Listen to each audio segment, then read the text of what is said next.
NetherRealm Studios recently invited our cameras to their exclusive preview event celebrating the reveal of Mortal Kombat 11. What is up, Los Angeles? And as if a full day of embroiling oneself into a pure Mortal Kombat pop-up wonderland wasn't enough, die-hard fans were rewarded for their passionate allegiance to the franchise with an exclusive look at new MK11 gameplay.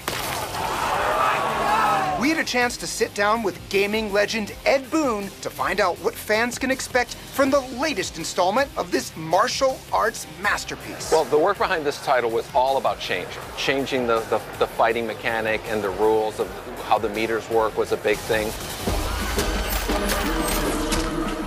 The last 4 games that NetherRealm has done, we've had a meter kind of at the bottom of the screen that the player would use to enhance his offensive moves and enhance his defensive moves or save up to do a super move. With Mortal Kombat 11, we've separated all 3 of those components. So there's an offensive meter, which is the horizontal one. There's a defensive meter, which is the vertical one. And the fatal blows are put on the player's health bar when it reaches below 30%. So the player doesn't have to worry about, I'm going to use this resource for these moves, so I'll never be able to do a super move. Finish him. New meters allow for new strategies, and that's just part of a host of changes. Changing our visuals, changing our fatalities. They end with this big splash, like a moment in time that, is kind of pauses everything, which goes along with the whole theme of, Chronica and controlling time and time travel and all that stuff. So it really kind of fits together.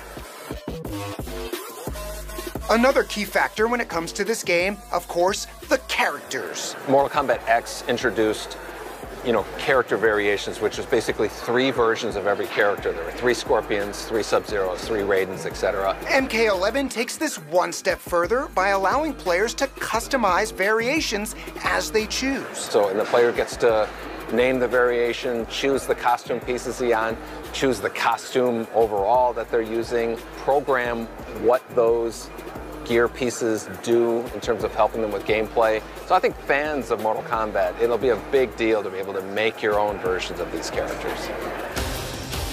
Also at the reveal, Ed and his team announced a new voice to Mortal Kombat 11, and she's no stranger to the ring. We have friends and acquaintances that work in video games and WWE, UFC. At some point, somebody said, wouldn't it be cool to have Ronda Rousey in Mortal Kombat? And we said, hey, her as Sonya would be a perfect thing. So she plays a really big part in the story. She voiced all of her lines, so we're very excited to see.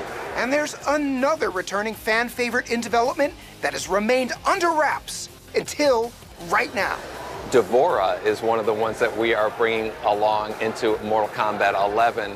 Right here is the first that we've announced it in terms of you guys know first. So we're excited to see her and her new moves as she plays in the game, in this new kind of sandbox. New characters, new visuals, new strategies all add up to a new experience, which is what keeps the Mortal Kombat franchise, well, immortal. Mortal Kombat 11, the camera's a little bit closer, it's more intense, it's close-up fighting, there's a lot more in terms of like jockeying back and forth, space control and strategy. It's more of a strategic-paced game as opposed to a rushdown. We want people who play Mortal Kombat 11 to feel like it's a different game than Mortal Kombat 10, different game than Mortal Kombat 9, and so on.